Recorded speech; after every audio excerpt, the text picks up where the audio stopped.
Happy Bharat, happy world, rich Bharat, rich world. నేను Kavyasri, Kapil Maharshi numerology office లో PRO. ఈ రోజు మనం Baba Pandurangam garu, world high paid numerologist, excellent life coach and yoga guru sir తోని ఒక లెజెండ్ గురించి మాట్లాడబోతున్నాము. నమస్తే బాబా. నమస్తే. Happy Bharat, happy world, rich Bharat, rich world. Welcome welcome, grand welcome. Golden time start now. అనండి, వినండి, కనండి. కామెంట్ కూడా చేయండి, దయచేసి కామెంట్ చేసి నా పేరు ఇది అని నేను ఇక్కడ చేస్తున్నాను, ఇక్కడ చూస్తున్నాను. మరి గోదావరి అని, లేదంటే కాకినాడ అని, లేకపోతే ఆంధ్రప్రదేశ్, తెలంగాణ ఎక్కడ నుంచి చూస్తున్నారు, ఏంటి ఈ వీడియోలు ఎక్కడ దాకా పోతున్నాయి, కామెంట్ చేయండి. తర్వాత గోల్డెన్ టైం స్టార్ట్ అవ్వమని అనండి. సో లైక్ కూడా చేయండి. లైక్ చేస్తే చాలా మంది తెలుస్తుంది, చాలా మందికి ఇన్స్పిరేషన్ అవుతుంది. ఖచ్చితంగా ఈరోజు వీడియో అయితే మీ జీవితాల్లో చాలా మార్పు వస్తుంది. ఎందుకంటే నేను ఆల్రెడీ ఇది 3 years బ్యాక్ నా న్యూమరాలజీ క్లాస్లో చెప్తే ఒక్కరు ఇద్దరు కాదు, చాలా మంది మారారు. ముఖ్యంగా ఆడవాళ్ళు, ముఖ్యంగా మగవాళ్ళు కూడా అందరికీ. చెప్పండి చెప్పండి, ఈ రోజు ఏం కావాలనుకుంటున్నారు? ఈ రోజు టాపిక్ యాక్చువల్లీ సింధుతాయి గురించి. సో తన చాలా హార్డ్ వర్క్ చేసింది. అసలు మీరు కూడా వినలేదు? నేను కూడా వినలేదు. అసలు ఎందుకు వినలేదంటే కావ్యశ్రీ గారు ఇట్లాంటి సాడ్ వినదంటే నవ్వుకునేటి కామెడీ, హ్యాపీగా, బాధ ఎప్పుడు దూరం, ఎందుకంటే బాధపడితే మేము ఉంటాం కదా జీవితంలో అని ఇలాంటివి వినలేదట. అయితే ఈ స్టోరీని నేను ఎప్పుడు వింటుంటాను, ఎప్పుడు ఇన్స్పిరేషన్ స్టోరీలు వింటాను, కంటాను, అనుభవిస్తాను కాబట్టి. సో ఖచ్చితంగా ఇది న్యూమరాలజికల్ ప్రకారంగా, వేదిక్ న్యూమరాలజీ ప్రకారంగానే కాదు, అంటే ఒక విధంగా అలా ఉంటే ఇలా తయారవుతారా. కానీ ఎంతైనా మనం ఇప్పుడు అప్పుడంటే ఆమెకు తెలియకపోవచ్చు వేదిక్ న్యూమరాలజీ, కానీ నిజంగా ఆమె జీవితంలో నేను ఎప్పుడు చెప్తుంటే కదా, మొన్ననే చేశాను కదా 48 నెంబర్. అయితే ఈమె డేట్ ఆఫ్ బర్త్ లో ఈమె నేమ్ లో 48 నెంబర్ ఉందని నాకు తెలియదు. ఈరోజు ఏందో అకస్మాత్తుగా నేను బయటకు వెళ్ళి చండీ యాగం అవన్నీ ప్రోగ్రామ్ వచ్చి లేట్ అయింది ఇప్పటికైనా. ఆయన ఒక వీడియో చేద్దాంలే అనుకుంటే ఏం స్టోరీ చేద్దాం అనగానే వెంటనే నాకు ఇది జస్ట్ నేను చైర్ మీద కూర్చోగానే నాకు ఇది చేయాలనిపించింది. ఆ వీడియో నాకు వచ్చింది, అందుకని చేయాలనిపించింది అనమాట. సో తప్పకుండా సింధుతాయి గురించి మనం తెలుసుకుందాం. తెలుసుకునే ముందు ఫస్ట్ డేట్ ఆఫ్ బర్త్ వాటి గురించి తెలుసుకుందాం మనం. ఫస్ట్ ఒకసారి మీ అందరికి సింధుతాయి ఎవరు అనేది మీకు తెలవాలి కదా. ఫస్ట్ సింధుతాయి ఎవరు అంటే మీకు ఒకసారి చూస్తే మీకు అర్థమవుతుంది. సింధుతాయి మీకు ఆల్రెడీ తెలిసే ఉంటుంది, కానీ కొందరికి తెలియదు సింధుతాయి అంటే ఎవరు అనేది, కొందరికి తెలియకపోవచ్చు. ఈమెనే సింధుతాయి అన్నమాట. సో మీ అందరికి ఈమె ఆల్రెడీ పద్మశ్రీ అవార్డు కూడా వచ్చింది. దాదాపుగా 2000 మందికి అనాథ పిల్లలకి పోషణ చేసి ఆమె దాదాపుగా డాక్టర్లను, లాయర్లని, ఇంజనీర్లని, కలెక్టర్లని, అందరినీ చేసింది. సొంత బిడ్డని కూడా వేరే అనాథాశ్రమంలో చేంజ్ చేసింది. ఈమె గురించి మీరు సింధుతాయి అని కొడితే శ్రీ శక్తి అవార్డు వచ్చింది, మరి మదర్ తెరీసా అవార్డు వచ్చింది, పద్మశ్రీ వచ్చింది. తర్వాత ఒక 700 నుంచి 1000 సత్కారాలు వచ్చాయి ఆమెకి. ఈ సత్కారాల గురించి ఇప్పుడు చెప్పుకుంటున్నాం. అసలు ఈమెకి రావడానికి ఏంటి, ఎలా ప్రయత్నం చేసింది లైఫ్ లో. చాలా మంది లైఫ్ లో ఏం చేస్తారంటే భర్త తిట్టినా, భార్య తిట్టదు అనుకోండి, తిడుతుందా భార్య? ఏమో కావాల్సింది, భార్య తిడుతుందా? తిడుతున్నాడు. అయితే ఒక్కొక్కసారి ఏం చేస్తారంటే భార్య గాని భర్త గాని తిట్టగానే ఏం చేస్తారంటే వెంటనే కొంచెం బ్రీఫ్ కేసు పట్టుకుంటారు అన్నమాట. లేకపోతే ఇంకా భర్తలు బ్రీఫ్ కేసు పట్టుకోరు, ఒక 1/2 hour అటు ఇటు పోయేస్తారు అన్నమాట. ఇది కన్ఫ్యూజ్ అవుతుంది ఇటు పోయినా మళ్ళా. అయితే భర్తనో భార్యను తిడితేనే ఇట్లా అయిపోతే మరి భర్త చంపడానికే ప్రయత్నం చేస్తే ఎట్లుంటది సీన్, ఎట్లుంటది? ఇప్పుడు చూడండి, భర్తనే కట్టుకున్న భర్తనే చంపడానికి ప్రయత్నం చేస్తే ఎట్లుంటది? చాలా హారిబుల్ కదా. సో ఇది ఆమె కథ. అయితే ముఖ్యంగా నేను చెప్పుకోవాల్సింది ఏంటంటే ఇక్కడ సింధుతాయి గురించి, ఇదిగోండి ఇది రియల్ స్టోరీ, అది జరుగుతుంది, రియల్ గా జరిగిన స్టోరీ. అది అలాంటి మూవీ కూడా ఉంది, సింధుతాయి మూవీ అని కొడితే మీకు వచ్చేస్తుంది. సో ఇక్కడ మీకు ఈ విషయం ఏం చెప్పాలనుకుంటే, నేను ఇక్కడ ఈమె 1948 నవంబర్ 14 నవంబర్ నెలలో పుట్టిన వాళ్ళు అపర కుబేర్లు అవుతారు, కోటేశ్వర్లు అవుతారు, నేమ్ ఫేమ్ అవుతారు అని మనం చెప్పుకుంటుంటాం కదా. నిజంగానే ఇప్పుడు నేమ్ ఫేమ్ అయింది కదా. సో అయితే ఈమె ఏదైతే మహారాష్ట్రలో మారుమూల ప్రాంతంలో పుట్టిన ఆమెకు దాదాపుగా ఆమె ఏజ్ 10 నుంచి 12 సంవత్సరాలు ఉన్నప్పుడు 20 సంవత్సరాలు 22 సంవత్సరాల మధ్యలో ఉన్న వారితో వివాహం చేశారు. వివాహం జరిగిన తర్వాత ఏం జరిగిందంటే వాళ్ళ వ్యవసాయ కుటుంబం, ఫార్మర్ కుటుంబం కాబట్టి ఆమె ఇంకా చిన్నప్పటి నుంచి ఏంటిది ఆ ఆవు పిడికలు, ఆ బర్రె పిడికలు అవన్నీ పేడ మొత్తం సేకరించి పిడికలు చేసేవాళ్ళు అనమాట. అలా పిడికలు అంటే ఇంకా అన్ని పనులు ఈమెతోటి చేయించారు. ఆల్రెడీ ఆమె ఏజ్ ఎంత ఉంటుంది, 12 సంవత్సరాలు, చిన్నపిల్ల. 4వ తరగతి వరకు ఆవిచ్చేశారు. 4వ తరగతి చదివే వరకు చదువు పని చేయించి ఇదే ఇంటి పనులు చేయించారు. వ్యవసాయ కుటుంబం కాబట్టి ఇంకా అన్ని వ్యవసాయ పనులు చేయించారు. పిడికలు ఎత్తడము, ఆ పశువుల పాక క్లీన్ చేయడం, ఇవే ఉన్నాయన్నమాట. ఇంట్లో పనులు చేయడం. అయితే ఆ ఊర్లో స్మాల్ విలేజ్ లో, ఆ విలేజ్ లో అత్తగారి ఊర్లో ఏదైతే ఉన్నారో వాళ్ళు పిడికలు కొట్టి మరి అవన్నీ అంటే సేకరించి ఆ ఊర్లో ఒక దొరలాగా ఏదో ఉంటారు కదా మన జమీందారు, ఆ జమీందారుకు అమ్మేవాళ్ళు అన్నమాట. అమ్మితే అవి చాలా తక్కువ.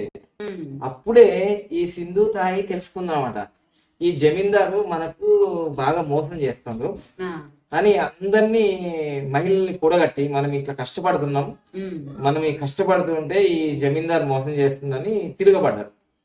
ఇలా తిరగబడడం వల్ల ఆ జమీందారు ఏం చేసినారంటే, అరే ఈమె ఎప్పటికైనా మనకు ప్రమాదం కాబట్టి ఈ ఏదో చెయ్యాలని వాళ్ళ భర్తతో ఏం చెప్తారంటే, ఇప్పుడు నీ భార్య గర్భవతి కదా, ఆ గర్భవతి అయింది కాబట్టి ఆమె నీ వల్ల కాలేదు గర్భవతి, నా వల్ల అయింది అని చెప్పడం వల్ల ఎవరికైనా అట్లా అంటే బాగా బాధ అవుతుంది కదా.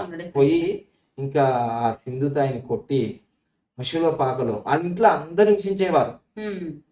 వాళ్ళ ఇంట్లో అందరు హింసించేవారు. ఈ పశువుల పాకలో పడేయడం జరిగింది. అప్పటికే 9 months ప్రెగ్నెంట్ ఉండే. సో ఆ కడుపు మీద తన్ని ఆ పశువు పాకలో పడేసి ఆ ఆవుల్ని, బర్రెల్ని, ఎద్దుల్ని అన్ని వదిలేయాలన్నమాట. ఏం క్రియేట్ చేద్దామని, ఈ పశువులలో పడి ఆ పశువుల వల్లనే దెబ్బలు తగిలి చనిపోయింది అని క్రియేట్ చేద్దాం అనుకున్నాను. కానీ దాంట్లో ఒక ఆవు అన్ని ఆవుల్ని, పశువుల్ని దూరం నెట్టి ఆమెను రక్షించింది. ఆ రోజు నైటే ఒక అమ్మాయికి జన్మనిచ్చింది. ఇక ఆ అమ్మాయికి జన్మించిన తర్వాత ఎలా ఉంటుందో తెలుసు. డెలివరీ అయిన తర్వాత స్పృహ కోల్పోయింది ఆమె. ఇక ఈ విషయం తెలిస్తే నా కూతుర్ని నన్ను చంపేస్తాడు అని ఆమె ఏం చేసింది, ఇక ఆ పశువుల పాక నుంచి ఇంకా పారిపోయి శ్మశాన వాటికలో తల దాచుకుంది. మరి అప్పటికి ఆకలి అవుతుంటుంది, నీరసం అయిపోయింది, పాప ఏడుస్తుంది, మరి ఈమె శరీరంలో నీరసం వచ్చేసింది. అక్కడున్న చితి మంటలు కాలుతున్నప్పుడు అక్కడున్న మనం పిండాలు పెడతాం కదా, గోధుమ పిండితోటి కానీ వరి పిండితో కానీ, ఆ పిండిని తీసుకొని చూడండి ఎలాంటి కష్టాలు ఉన్నాయి. అసలు శ్మశాన వాటికే వెళ్ళాం మనం. మరి అంత చిన్న పిల్లని పట్టుకొని ఆమె పోయి ఆ శ్మశాన వాటికలో ఉన్న పిండాల కాకులు, గద్దలు అవి తింటాయి. మరి ఈమె తీసుకొని రొట్టెలు చేసుకొని ఆ రొట్టెల్ని మండుతున్న చితి మంటల పైన, ఆ శవాలు మండుతాయి కదా, ఆ చితి మంటల పైన కాల్చుకొని తిని ఆ పాపకు పాలిచ్చింది. దాని తర్వాత ఈ స్థితి నుంచి వాళ్ళ అమ్మ వాళ్ళు ఇంటికి పోతే వాళ్ళు గింటేశారు, నువ్వు మీ భర్తనే నిన్ను వెలగొట్టినారు కదా, మా ఇంటికి ఎందుకు వచ్చినావు అని వెళ్తే ఆమె ఇక తిరుగు ప్రయాణమే రైల్వే స్టేషన్ దగ్గరికి వెళ్తే ఇక ఆ పాపని కట్టుకొని మరి ఆ యొక్క ఇక మరణించాలి అని వెళ్తుంటది. నేను ఎందుకు నా పాప మరణించాలని వెళ్తుంటే అక్కడ దాహం అని ఒక వృద్ధుడు అరుస్తూ ఉంటే ఈమె దగ్గర ఉన్న రొట్టెలు తీసుకెళ్లి ఆ వృద్ధునికి ఇస్తే, నువ్వు నాకు కళ్ళ ముందర కనిపించిన దేవతమ్మ అని ఈమె చనిపోతున్నప్పుడు ఈమె ఆ దానం చేయడం వల్ల ఆ ముసలైన నువ్వు కనిపించే దేవతమ్మ అనగానే అప్పుడు అర్థం చేసుకుంది, నేను చనిపోవడానికి పుట్టలేదు, చనిపోయే వాళ్ళని బ్రతికించడానికి పుట్టాను అని. అప్పటి నుంచి మెల్లిమెల్లిగా 1, 2, 3, 4 అలా 30 మంది అయ్యేసరికి ఇక ఈమె ఏం చేసింది, మరి డబ్బు ఎక్కడ వచ్చేది అంటే ఈమెకు పాటలు పాడడం చాలా ఇష్టము. ఆ పాటలతోటే రైల్వే స్టేషన్ లో గాని రైల్లో గాని వెళ్తున్నప్పుడు ఆ పాటలు పాడి ఊరికి అడుక్కోనేది కాదు. ఏమన్నది అంటే, మేము ఒక 10 మందిని 30 మందిని అనాథ పిల్లల్ని వేస్తున్నాము, నా పాట నచ్చితే మీరు డొనేషన్ చేయండి అనేది. ఈ విధంగా పెంచి దాదాపుగా 2000 మందిని పెంచింది. 30 మంది కాగానే వాళ్ళ బిడ్డను ఈమెతో ఉంచుకుంటే ఏమవుతుందంటే కన్న ప్రేమ కదా అని ఎక్కువ చూసుకోగలుగుతాని మళ్ళీ ఈమెను వేరే అనాథ ఆశ్రమానికి పంపించడం జరిగింది. సో ఆమె ఆ విధంగా ఒక ఉన్నత స్థాయికి ఎదిగి ఇప్పుడు ఆమె ఏమంటుంది అంటే చనిపోయింది 2022 జనవరి 4వ తారీఖు ఆమె మరణించింది. అయితే ముఖ్య విషయం ఏమంటదంటే ఆమె నాకు ఎంతో మంది డాక్టర్లు ఉన్నారు, ఎంతో మంది లాయర్లు ఉన్నారు, ఎంతో మంది కలెక్టర్లు ఉన్నారు, ఎంతో మంది చార్టెడ్ అకౌంట్లు ఉన్నారు, ఎంతో మంది రాజకీయ నాయకులు, వీళ్ళందరూ నా కొడుకులు బిడ్డలు కోడళ్ళు అని అంటుంది అనమాట. అయితే ఇంత గొప్ప స్టోరీ ఈమె చేసింది కదా. ఈమె మన బామ్మలాగా అన్ని ఉంది, ఎంత కష్టపడింది ఈమె. అయితే నేను చెప్పేది ఏంటంటే వాళ్ళ డేట్ ఆఫ్ బర్త్ లో వేదిక న్యూమరాలజీ ప్రకారంగా ఎందుకు ఈమె ఇంత కష్టపడడానికి కారణాలు అయినాయి. ఇప్పుడు లాస్ట్ ఇదంతా మూమెంట్ అయిపోయిన తర్వాత ఈమె ఆశ్రమానికి ఒక 80 సంవత్సరాల వృద్ధులు వస్తారు అనమాట. లాస్ట్ కి ఇదంతా సక్సెస్ అయింది, పద్మశ్రీ ఇదంతా అయిన తర్వాత 80 సంవత్సరాల వృద్ధుడు ఆకలి గుండా వస్తే అన్నం పెట్టి మరి అంత బాగా చేసిన తర్వాత ఏమైంది ఇట్లా నువ్వు ఇట్లా తయారైనావు అని అడిగితే నాకు చిన్నప్పుడే వివాహం జరిగింది. వివాహం జరిగిన తర్వాత నా భర్త నన్ను గెంటేసి చంపాలనుకున్నాడు. చంపాలనుకుంటే నేను మరి ఆ పశువుల కొట్టంలో పాపకు జన్మనిచ్చి మరి నేను శ్మశాన వాటికి వెళ్తే మరి నా పాప జన్మించిన తర్వాత ఆ పేగుని 16 సార్లు రాళ్లతో కొట్టి ఆ పేగుని తెంచుకున్నాను నేను. అక్కడ పాప డెలివరీ అయితే ఎవరు సహాయం చేయడానికి లేదు. మరి ఇంత ఘోరమైన పరిస్థితి నుంచి నేను ఈ స్థాయికి ఎదిగాను అని చెప్పడం వల్ల షాక్ గురవుతాడు. ఆయన ఎవరో కాదు, ఆయన సొంత వాళ్ళ భర్తనే అనమాట. అయితే సింధు తాయికి తెలియదా అంటే తెలిసినా కానీ ఈ స్టేజ్కి నేను రావడానికి ఎన్ని కష్టాలు పడ్డా అనే విషయం ఆయనకి తెలియకపోవచ్చు. సో ఈ విధంగా చెప్తే లాస్ట్ ఏమంటుందంటే వాళ్ళ భర్తని క్షమించి నువ్వు ఇక్కడ ఉండడానికి వీలుండదు, ఎందుకంటే ఇక్కడ చిన్నపిల్లలు ఉంటారు కాబట్టి ఆయనకి వేరే పెద్దల వృద్ధాశ్రమంలో జాయిన్ చేయడం జరుగుతుంది. ఈ విధంగా ఎన్నో అవార్డులు రివార్డులు రావడం జరిగింది. ఎప్పుడైనా సరే మీ జీవితంలో నేను సాధించలేను అన్నప్పుడు ఖచ్చితంగా సింధు తాయి సంపాదక అనే ఒక వీడియోని యూట్యూబ్ లో మూవీ కూడా ఉంది, డాక్యుమెంట్ మూవీ కూడా ఉంది. అది నేను చూసాను ఆల్రెడీ ఒక 2-3 years బ్యాకే. సో మీరు ఒకసారి చూడండి, తప్పకుండా మీ జీవితంలో విజయం అనేది ఇలాంటి వీడియోలు రియల్ స్టోరీ, ఇది ఏదో కథలు కావు, రియాలిటీ ఇది. మన ఇళ్లలో ఒక బాత్రూమ్ బాగా లేకపోతే, ఒక హాల్ బాగా లేకపోతే, ఒక పెన్ను బాగా లేకపోతే, ఒక షర్ట్ బాగా లేకపోతే, భార్య ఒక టవాల బాత్రూమ్ లో పెట్టకపోతే ఎన్ని గొడవలు జరుగుతున్నాయి. ఇవన్నీ కూడా ఒక భర్తనట పేస్ట్ మీద వచ్చాడంట. ఎన్ని ఘోరమైన భర్త మొబైల్ ఫోన్ చూడొద్దు అని అంటే భార్య విడాకులు ఇచ్చిందట. ఇవన్నీ చిన్న చిన్న కథలు వింటే నవ్వట్లేదు అని. సో అందుకోసమే ఒక్కసారి ఇక్కడ దాకా నేను చెప్పింది ఏంటంటే ఈమె గురించి మీ అందరికి తెలవాలని ఈ వీడియో చేస్తున్నాను. సో వాళ్ళు అడుగుతున్నారు, ఎందుకంటే మీ వాయిస్ ఎందుకు ఇస్తుందంటే కాపీరైట్ వస్తుందని మీకు ఆల్రెడీ చూసుకోండి. ఇక నేను మెయిన్ దాంట్లోకి వెళ్ళాను. ఇక్కడ సింధు తాయి సబ్కాల్ అనేది ఆమె పేరే చూడండి. సింధు తాయి అనేది 30, ఎక్కువ మంది సింధు తాయి అంటారు, 30 నంబర్ అనమాట, అమృతం. కానీ ఈ సబ్కాల్ అనేది వాళ్ళ భర్త హస్బెండ్ యొక్క సర్నేమ్. ఇది సర్నేమ్. ఇది మొత్తం కలిపితే ఏమొచ్చింది, అక్కడి నుంచే కదా ఆమె ప్రాబ్లం వచ్చింది, దరిద్రం, కష్టము, నష్టము, శని అక్కడనే కదా. సో సింధు తాయి సబ్కాల్ అనే పేరులో 48, 48, 26 ఈ 3 కూడా డేంజర్ ఉన్నాయి చూడండి. 3 కూడా మనకు చాలా డేంజర్ ఉన్నాయి చూడండి. ఇది డేంజరే, ఇది కూడా డేంజరే, ఇది కూడా డేంజరే. సో అందుకోసమే ఆమె జీవితంలో ఎన్ని కష్టాలు ఎదుర్కొంది నేను చెప్పింది ఇప్పటి వరకు. ఇది డేంజరే ఉంది, ఇది డేంజర్ ఉంది, ఇది డేంజర్ ఉంది. ఇది 57 అంటే 3 కొంచెం మంచిదే. ఇంత డేంజర్ ఉంది. ఓకేనా, నేను ఎప్పుడైనా చెప్తుంటాను కదా, 48 నంబర్ అనేది ఎప్పుడు కూడా సూసైడ్. ఇప్పుడు ఆమె రైల్వే స్టేషన్ ఎందుకోయింది, చనిపోవడానికే కదా. నేను చెప్తే ఎవరు నంబరు, వచ్చిండ్రే తెల్ల చొక్క, ఎర్ర చొక్క, నల్ల చొక్క. అరే ఎందుకురా భయ్ ఇంతగానో ఆగమవుతున్నారు, నీకు రియాలిటీ చెప్తున్నా కదా. నాకేమైనా తెలుసా ఇప్పుడు సింధు తాయి సబ్కాల్ 1948 పుట్టిందని తెలియదు కదా. ఇప్పుడు నేను ఈ ఇన్స్పిరేషన్ స్టోరీ చెప్పడానికి వచ్చినప్పుడు ఇదంతా చూశాను. నవంబర్ 14 పుడితే చాలా మంచి అదృష్టం కదా. కావిశ్వ 40 పుట్టింది, మరి చాలా అదృష్టం కదా, కోటీశ్వరులు కావాలి కదా అంటే కోటీశ్వరులు కాలేదు, ఆమె పేరు ప్రఖ్యాతి వచ్చినాయి. మరి 2000 మందిని పెంచిందంటే క్వశ్చన్ రాలే కదా ఇంకా. ఓకేనా. సో ఈ విధంగా ఈమె పేరులో 48 నంబర్ ఉంది. తర్వాత ఆమె పుట్టినప్పుడు నవంబర్ 14, 48, మొత్తం క్యాల్కులేషన్ 29. ఇది సునామీ నెంబర్ అంటారు. 5 సేమ్ 5 4 కూడా 5 అందుకోసం కష్టాలు నష్టాలు. నేను ఫిజికల్లీ ఛాలెంజ్డ్, 1 టైం డైవర్స్, 2వసారి మ్యారేజ్ ఫెయిల్, 3వసారి సక్సెస్. చూసారా, మళ్ళీ హెల్త్ ప్రాబ్లమ్ ఎన్ని రకాలు ఉంటాయి, ఏది ప్రాబ్లమ్స్ ఉంటేనే ఉన్నాయి కదా. ఓకే, ఆమెంత గొప్పవాళ్ళు కాకపోవచ్చు. నేను 2000 మందికి 3000 మంది సాయం చేయ, ఒక్కరికైతే 1,30,000 పెట్టి బైక్ ఇచ్చాను కదా.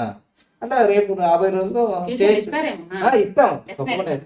సో 5 అంటే కష్టాల కడలి. అయితే మీకు ఇంకో విషయం నిన్న చెప్పాను కదా, 1 7 8 వస్తే రాజయోగం అన్నాను కదా. ఇక్కడ గుర్తించుకోవాల్సిన విషయం ఏంటంటే, ఇక్కడ 2 8 4 వస్తే కష్టాల కడలి.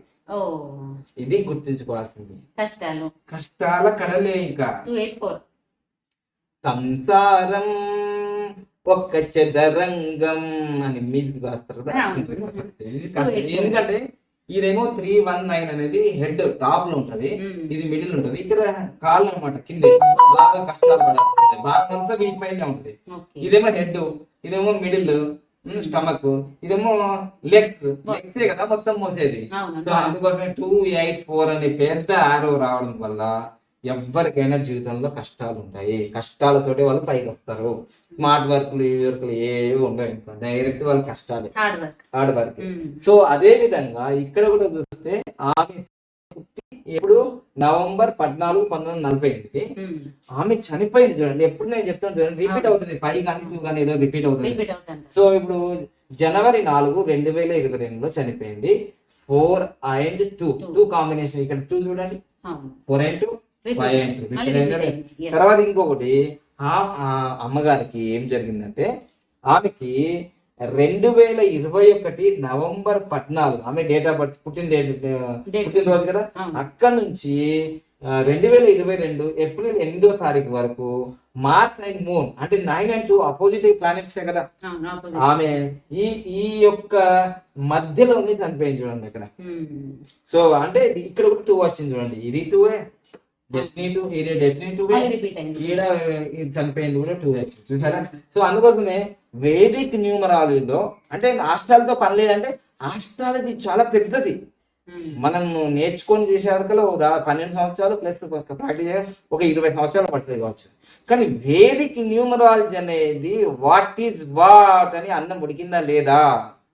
న్యూమరాలజీలో జన్మ సంఖ్య, విధి సంఖ్య, పేర్లు, మొబైల్ నంబర్లు, వెహికల్ నంబర్లు ఇవన్నీ వచ్చు. కానీ నీకు ఏం దశ నడుస్తుంది, ఇది అంతర్దశ. ఇది అంతర్దశ.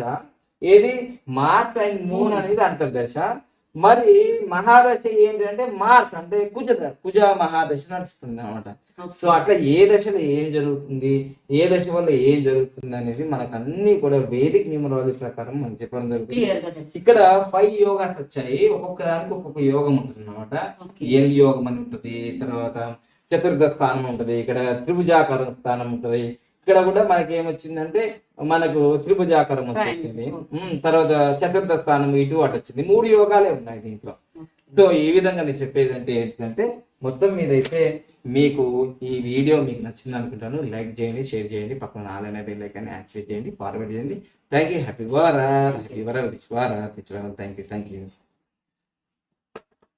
రన్నింగ్ లో ఛార్జింగ్ పెట్టలేదు మీరు. అయ్యో ఎందుకు